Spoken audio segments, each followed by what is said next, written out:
صحابہ کی اطاعت تو دیکھو، اتنے اطاعت گزار صحابہ کہ میرے نبی صلی اللہ علیہ وسلم مسجد نبوی میں صحابہ کرام کو حکم دیتے ہیں کہ اے لوگوں بیٹھ جاؤ۔ سب لوگ ایک ہی وقت میں بیٹھ گئے، ایک ہی لمحے میں بیٹھ گئے۔ حضور صلی اللہ علیہ وسلم جب اٹھ کر باہر جانے لگے تو آپ نے ایک صحابی کو دیکھا کہ اس کا ایک پاؤں دہلیز کے اوپر ہے اور ایک پاؤں دہلیز کے نیچے ہے اور وہ وہیں پہ بیٹھا ہوا ہے۔ تو نبی اکرم نے فرمایا کہ تو سیدھا ہو کر کیوں نہیں بیٹھا؟ اس صحابی نے کہا کہ کملی والے، جب آپ کا حکم میرے کانوں میں گونجا تو میں نے سوچا کہ اب اگر میں سیدھا ہوتا ہوں تو فرمان رسول کی بجا آوری میں دیر ہوتی ہے۔ یہ نبی صلی اللہ علیہ وسلم کا عاشق ہے میرے دوستو، کہ جس نے ایک پاؤں دہلیز کے اوپر ہے، ایک پاؤں دہلیز کے نیچے ہے۔ جب نبی کا حکم کانوں میں پڑا تو اس نے ذرہ بھر بھی تاخیر نہ کی، وہیں پر بیٹھ گیا۔ میرے پیغمبر صلی اللہ علیہ وسلم مسجد سے باہر بکریوں کے باڑے میں چلے گئے۔ بکریوں کے باڑے میں ادھر ادھر بکریاں ہیں، ان بکریوں کے درمیان میں ایک صحابی بیٹھا ہوا ہے۔ حضور صلی اللہ علیہ وسلم نے فرمایا، ابو درداء، میں نے تجھے تو نہیں کہا تھا کہ بیٹھ جاؤ، میں نے تجھے تو یہ حکم نہیں دیا تھا، میں نے تو مسجد والوں سے کہا تھا کہ بیٹھ جاؤ، تو بکریوں کے باڑے میں تو کیوں بیٹھ گیا؟ ابو درداء نے عرض کیا کہ اے کملی والے، جب آپ کا حکم میرے کانوں میں آیا تو میں یہیں بیٹھ گیا۔ حضور صلی اللہ علیہ وسلم نے فرمایا، تو مسجد میں بیٹھ جاتا۔ تو ابو درداء نے ایک عجیب جملہ کہا جس کا ترجمہ کسی شاعر نے کیا ہے کہ ابو درداء نے کہا تھا، بات تیری محفل کی ہے اے میرے محبوب، بات تیری عظمت کی ہے، بات تیری بلندی کی ہے، بات تیری رفعت کی ہے اے میرے محبوب، بات تیرے مقام کی ہے۔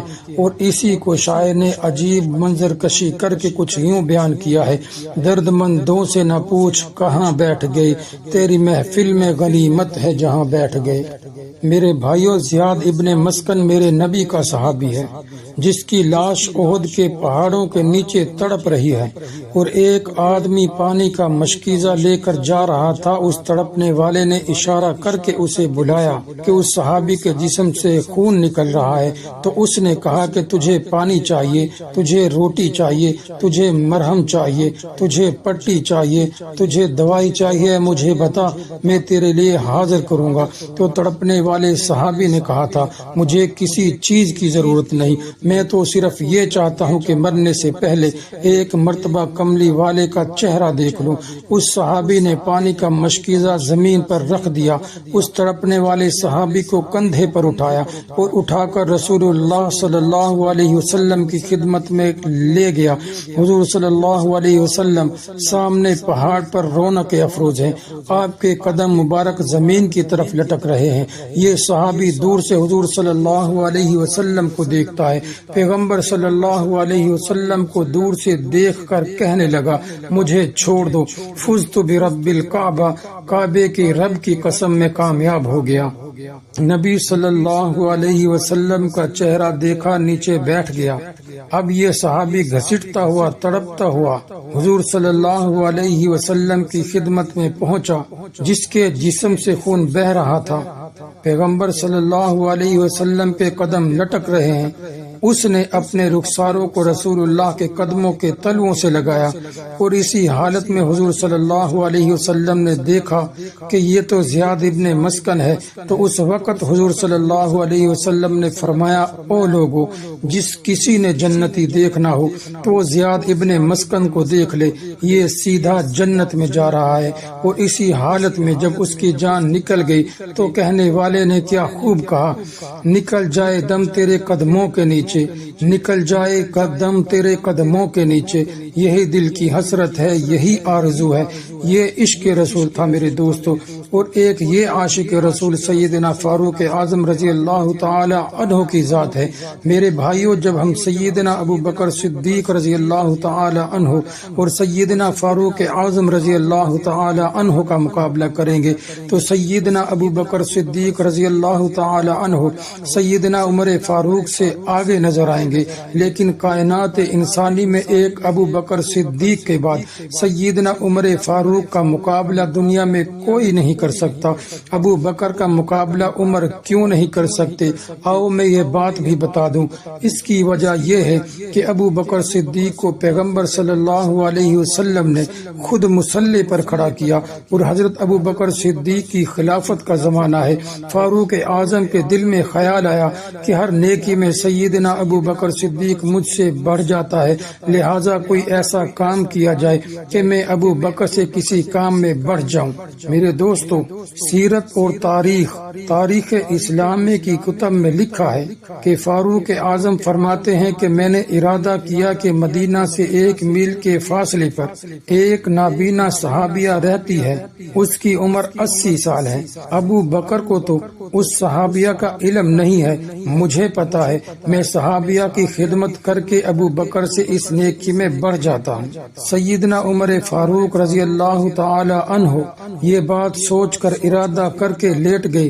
صبح یعنی فجر کی نماز کے بعد اس بوڑھی عورت کی کٹیا میں گئے۔ مدینہ سے 1 میل کے فاصلے پر بوڑھی عورت رہتی ہے، اور جا کر کہنے لگے کہ اے اماں، میں تیرا خدمت گزار بننا چاہتا ہوں، تو نبی صلی اللہ علیہ وسلم کی صحابیہ ہے، 80 سال تیری عمر ہے، میں تیری خدمت کروں گا۔ وہ بوڑھی عورت کہتی ہے بیٹا عمر کیا خدمت کرے گا؟ کہنے لگے میں تیری جھونپڑی کی صفائی کروں گا، میں تیرے لیے پانی بھرتا رہوں گا۔ اس بوڑھی عورت نے کہا بیٹا ابھی تھوڑی دیر گزری تھی، ایک آدمی آیا تھا، وہ پانی بھی بھر گیا، صفائی بھی کر گیا۔ سیدنا عمر فاروق رضی اللہ تعالی عنہ نے کہا کہ یہ آدمی کون ہو سکتا ہے؟ فاروق اعظم کہتے ہیں کہ میں واپس چلا گیا، دوسرے دن میں نماز فجر سے بھی پہلے آ گیا۔ تو بوڑھی عورت نے کہا کہ وہ آدمی آج بھی آیا تھا، وہ پانی بھی بھر گیا ہے اور صفائی بھی کر گیا ہے۔ سیدنا عمر فاروق رضی اللہ تعالی عنہ کہتے ہیں کہ تیسرے دن میں اس سے بھی پہلے چلا گیا۔ تو بوڑھی عورت نے کہا بیٹا وہ آدمی آ چکا ہے، میری جھونپڑی کی اس نے صفائی کر دی ہے، وہ پانی بھرنے کے لیے گیا ہے۔ تو عمر رضی اللہ تعالی عنہ راستے میں کھڑے ہو گئے، پہاڑ کے دامن میں جس راستے سے پانی آنا تھا سیدنا عمر اسی راستے میں کھڑے ہو گئے۔ تھوڑی دیر کے بعد دیکھا کہ ایک آدمی ہے، اس نے چہرے پر کپڑا ڈالا ہوا ہے، آسمان کے چاند کی روشنی چمک رہی ہے، اور وہ آدمی قریب آیا، اس کے چہرے پر کپڑا ہے، اس کی بغل میں پانی کا برتن ہے۔ وہ جب قریب آتا ہے عمر نے اس کو بازو سے پکڑ لیا اور پوچھ لیا کہ تو کون ہے؟ وہ نہیں بولا۔ عمر کہتے ہیں کہ میں نے کھینچ کر جب اس کے چہرے سے کپڑا ہٹایا تو میرے پاؤں کے نیچے سے زمین نکل گئی۔ میں نے دیکھا کہ وہ اس وقت کا خلیفہ ابو بکر صدیق تھا۔ کہنے کو تو آدمی بڑی بڑی باتیں کر سکتا ہے کہ علی کا درجہ ابو بکر سے زیادہ ہے۔ میرے بھائیوں، یہ عدالت عمر کی ہے۔ یہ عمر ہے جو مدینے کی گلیوں میں رات کو پہرا دیتا تھا۔ یہ عمر ہے جو فوجیوں کے دروازے کھٹکھٹا کر عورتوں سے کہتا تھا بہن تجھے خط لا دوں، بہن تجھے پانی لا دوں، بہن تجھے سبزی لا دوں۔ آج ایک ٹولہ صحابہ کرام رضی اللہ عنہ مجمعین کی شان میں گستاخی کرتا ہے۔ وہ ابو بکر صدیق رضی اللہ تعالی عنہ کو برا بھلا کہتا ہے، وہ عمر فاروق رضی اللہ تعالی عنہ کو برا بھلا کہتا ہے۔ وہ طبقہ، وہ گروہ آج حضرت عثمان غنی رضی اللہ تعالی عنہ کو برا بھلا کہتا ہے۔ میرے دوستو، آؤ میں حضرت عمر رضی اللہ تعالی عنہ سے جو حضرت علی رضی اللہ تعالی عنہ کو محبت تھی اس کا میں آپ کو ایک واقعہ سناتا جاؤں۔ اس واقعے سے آپ کو واضح طور پہ پتہ چلے گا کہ حضرت علی رضی اللہ تعالی عنہ حضرت عمر فاروق رضی اللہ تعالی عنہ سے محبت کرتے تھے، ان کو اپنا مقتدا پیشوا مانتے تھے، ان کو اپنا رہبر و رہنما مانتے تھے، اور حضرت عمر رضی اللہ تعالی عنہ کو اور حضرت عمر رضی اللہ تعالی عنہ کو حضرت علی رضی اللہ تعالی عنہ محبت کی نگاہوں سے دیکھتے تھے۔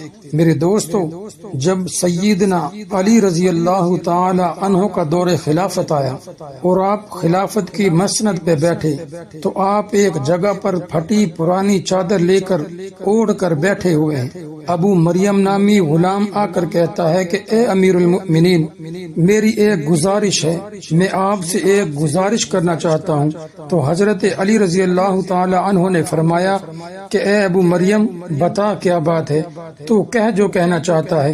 تو ابو مریم نے کہا، اس غلام نے کہا کہ یا امیر المؤمنین، آپ نے یہ جو چادر اپنے اوپر اوڑھ رکھی ہے، یہ چادر تو پھٹی پرانی چادر ہے، اس چادر میں تو پیوند لگے ہوئے ہیں، یہ چادر تو بڑی خستہ حال معلوم ہوتی ہے، اس چادر کو آپ بدل کر کوئی یمنی یا اور کوئی مہنگی چادر اپنے اوپر لے لیں، یہ چادر آپ پر جچتی نہیں۔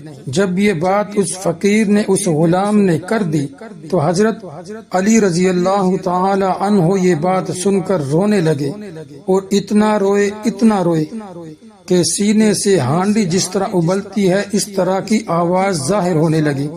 جب اس غلام نے حضرت علی رضی اللہ تعالی عنہ کو اس قدر روتے ہوئے دیکھا تو وہ بڑا شرمسار ہوا، اور شرمسار ہو کر اس نے یہ عرض کیا کہ اے امیر المؤمنین، مجھے پتہ نہ تھا کہ آپ کو میری اس بات سے اس قدر صدمہ ہوگا، آپ اس قدر روئیں گے۔ اگر مجھے معلوم ہوتا تو میں آپ کے سامنے یہ بات نہ کرتا۔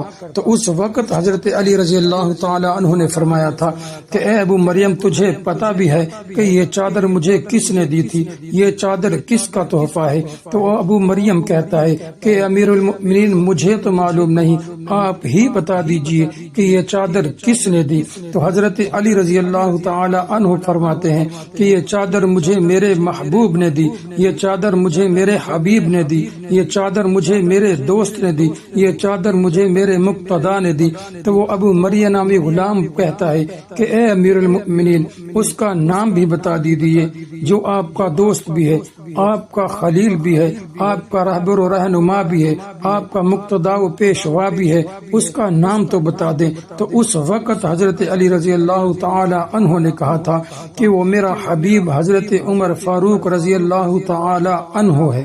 میرے دوستو، یہ محبت تھی صحابہ کرام میں، جس کے بارے میں اللہ تعالیٰ نے قرآن میں اعلان کر دیا، رحماء بینہم، کہ وہ آپس میں رحم دل ہیں۔